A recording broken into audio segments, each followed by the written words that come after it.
I want to welcome folks back to the series of interviews we're doing with staff members of the Margaret Chase Smith Policy Center. And we have our sixth interview today with Phil Trostel. Good morning, Phil. How are you? I'm great. How are you? Good, thanks. And so we're doing this as a lead into our Maine town meeting, which will be on June 1st, Wednesday, June 1st, from 11 a.m. to 1 p.m. And it'll be both in person and online. I'll put a link in how people can register for that when I do this post. The speaker will be Jonathan Rubin, who is the director of the Policy Center. So, Phil, how long have you been with the Margaret Chase Smith Policy Center? 21 years, I believe. So you probably have the longest tenure there at the Policy Center. Jonathan Rubin got here just a year or two, maybe three before I did. So he's been here a little bit longer than I have. And is your work exclusively with the Policy Center, or do you also do work in the Department of Economics as well? Yeah, I have a joint appointment with the School of Economics. Mm-hmm. And what was the attraction of the Policy Center element of it?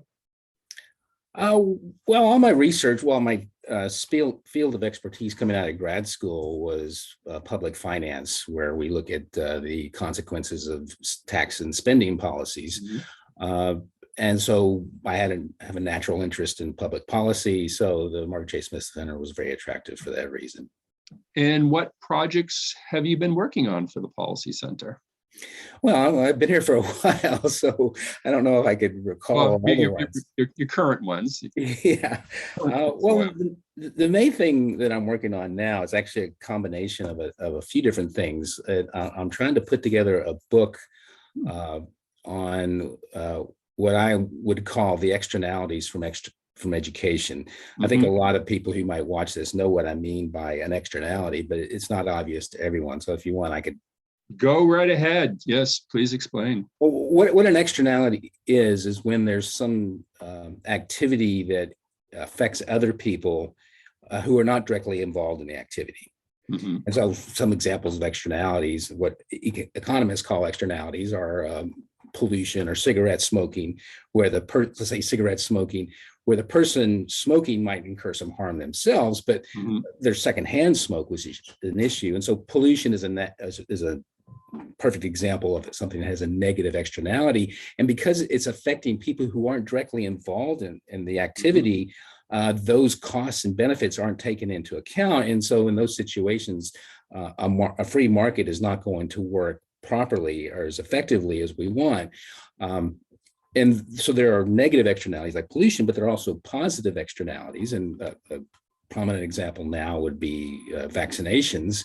So I have been vaccinated for COVID a few times now. And the main reason why I've done so is I don't want to get COVID, but also I don't want my loved ones to get COVID or my friends and so forth. But when I made the decision on whether or not to get vaccinated,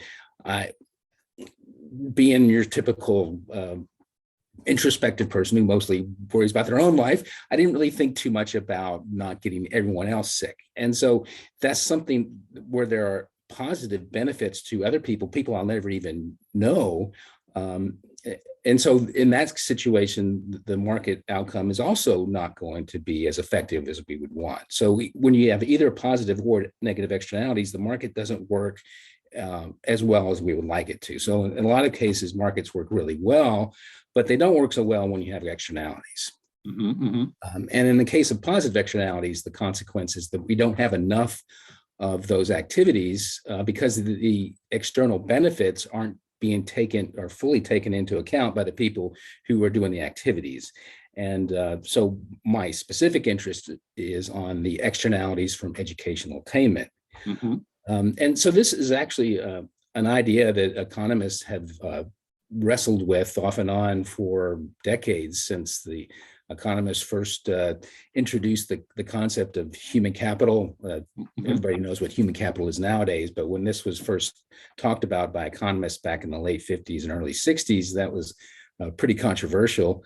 But one of the things that naturally came out of that initial work was, well, why do taxpayers finance education? Because a lot of other things that have so-called private benefits. Those are the benefits that occur to the people who are actually undertaking the activity. And so in the case of education, there's a very, very strong correlation between education attainment and income. Mhm. People with more education generally earn more, and it's a lot more. And there are also people with more education are generally healthier, have a longer life expectancies, and less likely to be unemployed, all these other sort of private benefits. And so there are a lot of reasons why people will want to become educated even without taxpayer support. And in fact, we see some people who their families send their children to private schools. And there are some situations where taxpayer support isn't even taken advantage of.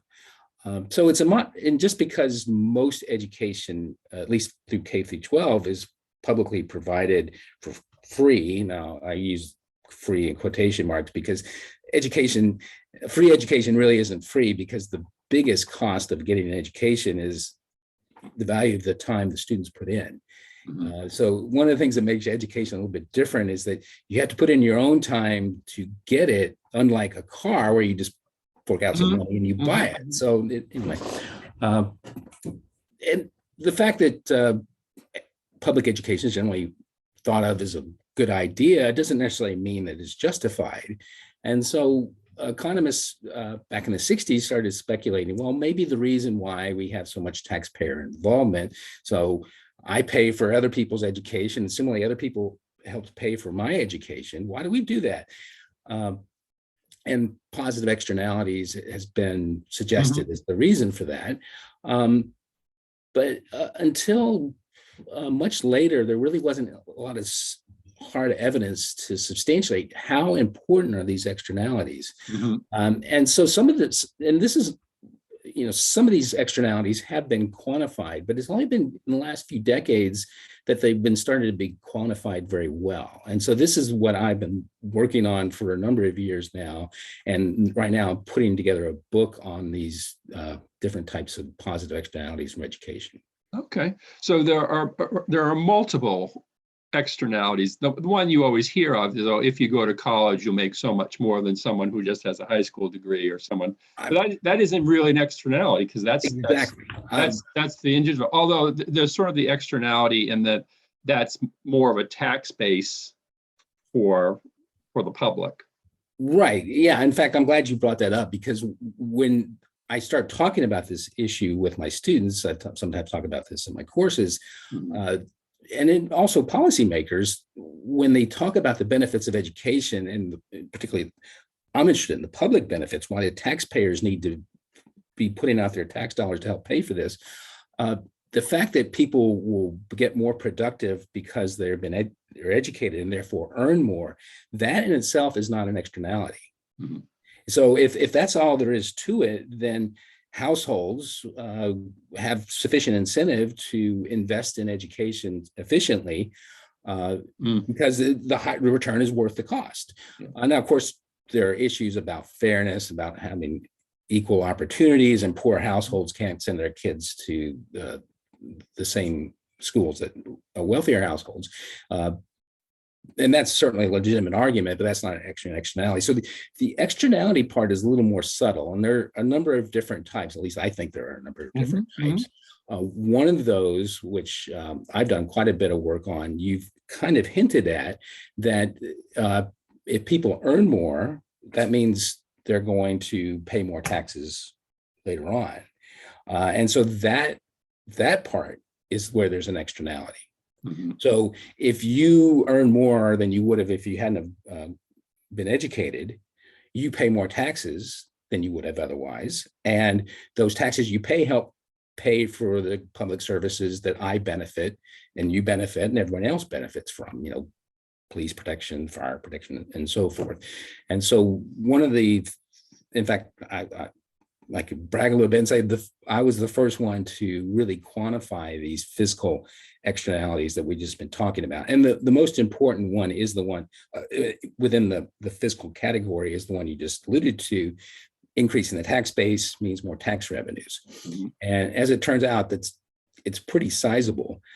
So your average college graduate, that is a 4-year college graduate, compared to your average person who just has a high school diploma and no college, over their lifetime, they'll pay in present discounted value, that is taking account of the time value of money, they'll pay about $400,000 more in taxes than someone who just has a high school diploma. Mhm. Mhm. And So if you compare that to the taxpayer contribution Mhm. for that college degree, well, those extra tax revenues are much bigger than the taxpayer support for that college degree. But that's not the only one. There's also some other fiscal externalities on the spending side. Mhm. So people who are more educated are less likely to be unemployed, quite a bit less likely to be unemployed. So unemployment benefits or spending will be lower than it would have been if those people hadn't got a college education. And the same is true for public assistance spending. Mhm. So I've quantified the amount of reductions in public assistance spending, the amount of reductions in unemployment benefit spending. Also, there's one of the bigger these fiscal impacts in terms of the magnitude is less spending on incarceration, because it's Mhm. very expensive to keep someone in prison. It's kind of shockingly expensive. Yeah. And anyway, all these things cumulatively mean that each college degree is worth over $500,000 in present value Mhm. to taxpayers, well over $500,000. And again, as we talked about before, compared to the amount taxpayers are putting in, that's a really good deal for taxpayers. Mhm. Are there non-fiscal external benefits to public financing of education? Yes, yes.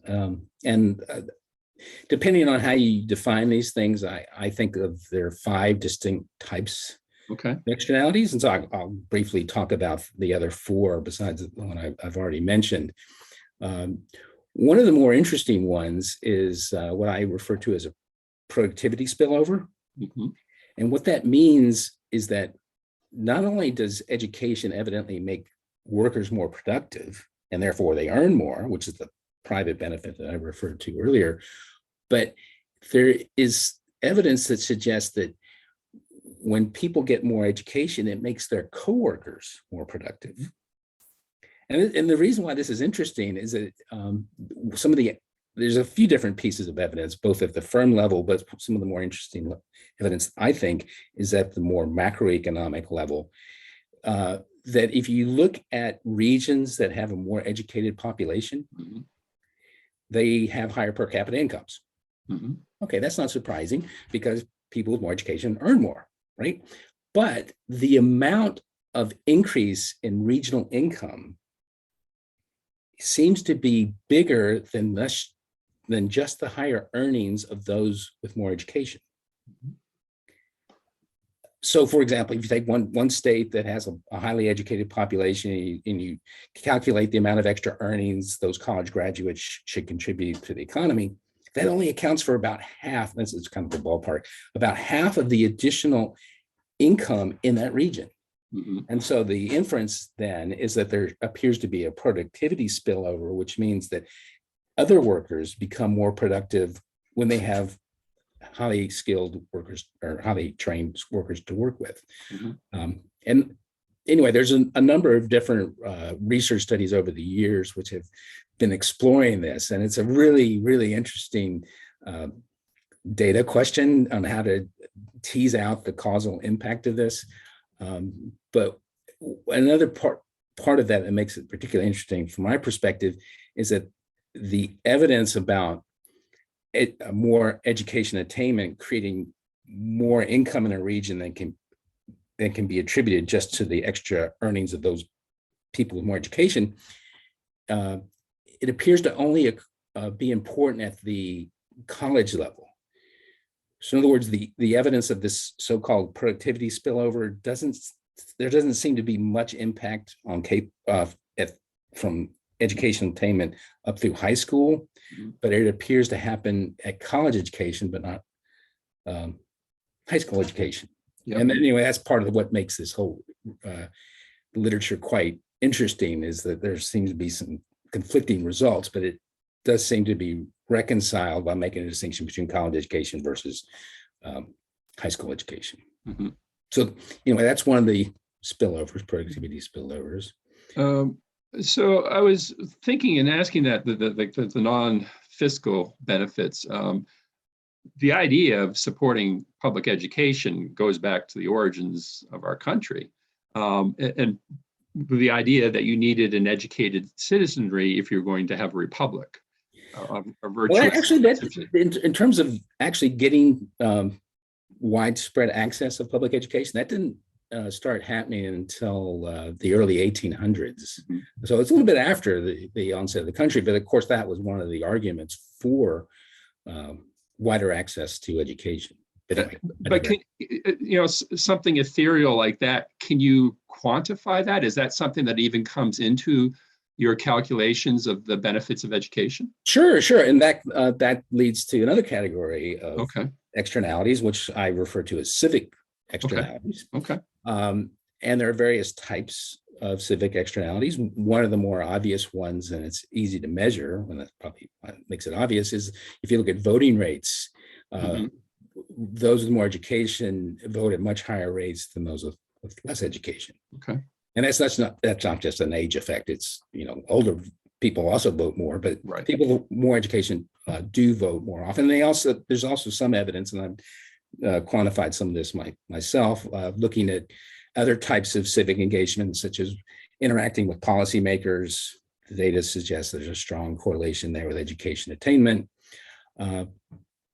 Volunteering also increases with education attainment. So if we're contributing to our communities through volunteer efforts, well, people with more education do volunteer substantially more than those with less education. And presumably that helps the greater good. Sometimes that's referred to as social capital. Mhm. Another form of that, which I've also quantified, is that those with more education, particularly college education, are much more likely to work in the philanthropic sector, Mhm. or the nonprofit sector, more specifically, in terms of how the data is put together. And not only are people with more education more likely to work in the nonprofit sector, they're also much more likely to accept lower earnings to do so. So in other words, people will give up income to work for socially worthwhile causes, work for the nonprofit sector. And when you think about what is sometimes referred to as the college earnings premium, that is, college graduates earn more than the people who never went to college, actually it's quite a bit bigger than it would be if you were to take into account that college graduates are disproportionately in the nonprofit sector. Mm-hmm. So a college graduate in the nonprofit sector might earn more than a high school graduate in the for-profit sector. But if you compare a college graduate in the nonprofit sector to a college graduate in the for-profit sector, it's a huge difference. Mm-hmm. And when I quantify, and this is one of the things that I'm currently working on updating, but the data from 10 years ago suggests that your average college graduate who works in the nonprofit sector gives up $20,000 a year in earnings compared to the for-profit sector. Mm-hmm. And so if we think that the nonprofit sector is creating socially worthwhile things, helping the poor, helping children get a better start in life, et cetera, that's another form of important civic externality, that college graduates are subsidizing these activities by being willing to take a lot less money to work for these socially worthwhile causes. It's all fascinating. Where are you in the book project? Well, I'm putting together a lot of pieces that I've done over the years. Some of these I'm updating and some I'm not. Some are difficult to quantify, or at least the data aren't there. One similar type of civic externality, which I didn't mention, but I kind of hinted at earlier, is the relationship between education and incarceration. Yeah, I was particularly, I saw that in your CV, and I've done work at the county jail for 12 years now, and I thought a lot about that, because what I've realized is the amount of talent that is sitting there wasting. So let's hear your take on the true cost of incarceration. Well, that would be something I haven't quantified, that Yeah. the total cost of incarceration. There's, I mean, when myself and others have calculated it, we just look at, how much taxpayers are spending per prisoner. Right. But you are correct that in terms of the true social cost, there's also the fact that these people are sitting in jail, not doing productive activities, or not as productive as they would if they could go out and work. I haven't seen a study that has estimated that, actually. So that's an interesting take that maybe I could start tinkering with. Well, I think it's threefold. I mean, the calculation's always done is cost per bed. That's pretty straightforward. But then there's the opportunity cost of them sitting in jail, not doing anything productive, where many of them are quite talented. And I think there's actually a third factor as well. Their families are then at home oftentimes on welfare because there's no one providing an income. So to me, it's almost like a triple cost of the cost per bed. Right. And then and related to that, and this is something that I've been working on in this book, is that there's also the cost of crime itself. So there's the harm from crime, victim costs. And this is a very complicated and in-depth research that I'm just relying on what other people have done and synthesizing the evidence. But that dwarfs the incarceration costs if we're looking at the cost of crime, particularly if you try to put and one of the unfortunate things about trying to quantify this is that if you want to calculate the costs of crime, when cost is a monetary term, so you have to impute some sort of value on what's the value of the life that was lost from a murder, and how do we impute a value of a violent crime and so forth. And there have been some studies that should try to, and some very clever ways to try to impute monetary values on these things. Anyway, I think of crime as being a negative citizenship, and if you put that into the civic externality category, the costs of crime, including incarceration, those turn out to be pretty large. Well, you just made me think, because so many of your colleagues I've been talking with are doing research in this realm of the drug abuse problem. So if someone dies of a fentanyl overdose, how do you calculate that into the true cost of crime? Right. Someone in their 20s dying, all that economic benefit that has been lost in that death. Yeah, I've talked to some of the people here about those issues before, and we've talked off and on about trying to do a project to quantify some of those things, but those things are really a big project just by itself, and probably too big for what I could do. So we started doing these interviews back when the pandemic started. People couldn't come to the library. We're looking to put ways to put content out. And so because the pandemic was going on, so often the conversations were revolving on the effect that the pandemic was having on people. In these areas that you're researching, you're probably looking a little more longer term, but within this 2+ years of the pandemic, are you starting to see any effects that the pandemic is having on some of the research areas that you're looking into? Well, not directly. Pardon? Or is it too early to tell? It's definitely too early to tell, but there are a number of interesting things going on in that front. I have done some more COVID-related research and pandemic-related research that doesn't really fit in so much with what I've been talking about here, but I have been coming across various things that suggest that the pandemic's effect on education of our young people has been quite severe, and I have no reason to doubt the validity of that, but the consequences of that are going to be felt for a very long time. When I talked about some of these benefits, both the external and private benefits from education, what makes these things so big is that they accumulate over time and they don't go away. And the reason why I'm kind of passionate about this particular issue is that some research I did a number of years ago looking at the benefits of preschool education. Mhm. There appear to be some really large benefits from pre-K education, and they're almost too big to believe. But the reason why these things matter so much is that as people acquire human capital, it's a stock which accumulates gradually, and it has compounding effects. So it's just like the miracle compound interest. You Yep. put money in the bank and you earn interest, and later on you earn interest on the interest. Mhm. The same thing happens, but in a much bigger scale when we're talking about human capital. And so what happens with young people is that if you change the trajectory of people's human capital accumulation or the trajectory of their lives just a little bit early on, it makes a huge difference. So if somebody is on this path and you have something that makes it change and the trajectory goes down just a little bit, if you project that out to the future, it becomes really big in the future. And so I'm very concerned about the consequences of the pandemic on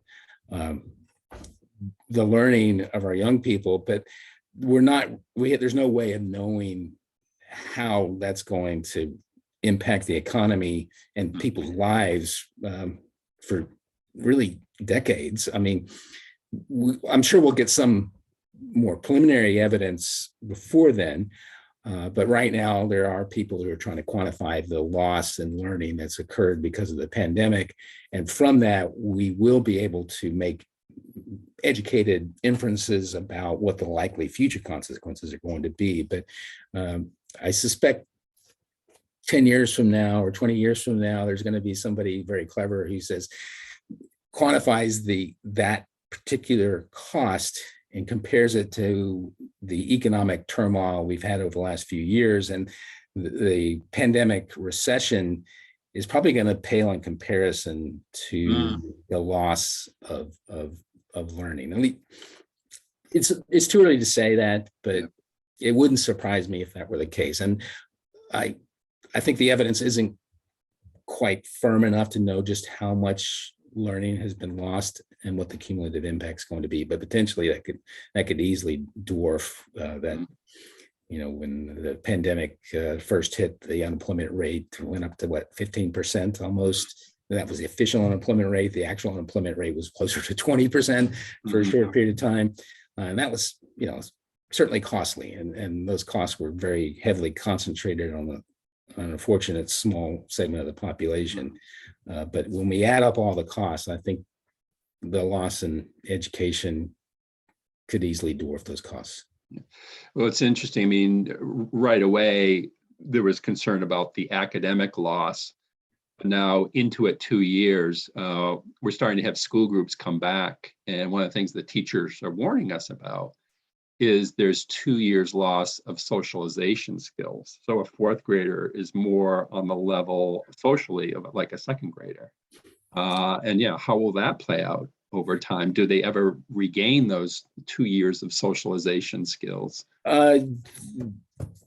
That's a very pertinent question. In fact, some of the literature on the effects of pre-K have suggested that these so-called socialization skills are, just the term socialization skills, you kind of think, big deal. No, it is a big deal. Oh, yeah. These things play out in numerous ways in people's lives. And if you can figure out ways to put a dollar value on the sort of thing, and sometimes you can, they could turn out to be really big losses. And I mean, I'm trying to figure out the best way to say this, but when you look at the consequences of the pre-K programs or programs such as Head Start, the ways they affect people's lives later on are so subtle, they're almost impossible to perceive. And that's why you have to take advantage of so-called some very rare controlled experiments where you have a few examples where a group of disadvantaged children have been put into some type of high quality pre-K program, and another comparable group unfortunately didn't get in. Yeah. And if you track these people over until their adulthoods, you see these very subtle socialization skills play out into huge consequences for the reasons that I talked about before, that if you just change the trajectory just a little bit, and often the change in trajectory really is in just socialization skills. And also one last thing I could add about that, I've even seen in our college students that the students that we have now don't behave quite the way they did prior to the pandemic. And in some ways they're better. I mean, we've developed things like Zoom and integrated that. Yeah. But at the same time, I bet some of my colleagues would agree with this. We've seen a reduction in, I don't want to sound like too much of an old curmudgeon who's just grumbling about young people, but the sense of responsibility for academic activities is not what it was 3 years ago. In terms of adhering to deadlines, huge difference. Interesting. It's really unfortunate. I don't want to be a stickler about it. You have to have things done on time, but you have to have deadlines at some point. You get to say, okay, at some point, turn in your assignment. Sometime before you graduate, could you hand this paper in? Anyway, you've seen these things that are subtle. They matter, and that's really actually what one of the things I like about economics is that these subtle things are so hard to quantify, and if you could just figure out a way to quantify them, you can say, "Ooh, wow, that actually makes a big difference." So anyway, that's why I like looking at these things such as externalities from education, because I could tell you these stories, and you might probably say, it makes sense, but until I give you some numbers, you might not think it's that important. But when you could put some numbers behind it, I think it's more convincing. Well, this has been fascinating. It sounds like you're doing some very important work. The benefits of education, it's very central to all of our lives, and then the consequences it has for our society. So I wish you well with your research, and I look forward to your book to know the true benefits and all the externalities of education. So I wouldn't go so far as to say the true benefits. I'll do my best to estimate those things as best I can. It looks like you're looking at it in a very comprehensive fashion. I mean, we all hear that the statistic about, if you go to college, you earn so much more, but you're pointing out there's a lot more benefits. A lot more, yeah. So again, I thank you very much, and hopefully we'll have people who will participate in the Maine town meeting on June 1st, and hear from your colleague, Jonathan Rubin, about other work that the Maine Policy Center does. So thank you, Phil. This has been fun. Thanks.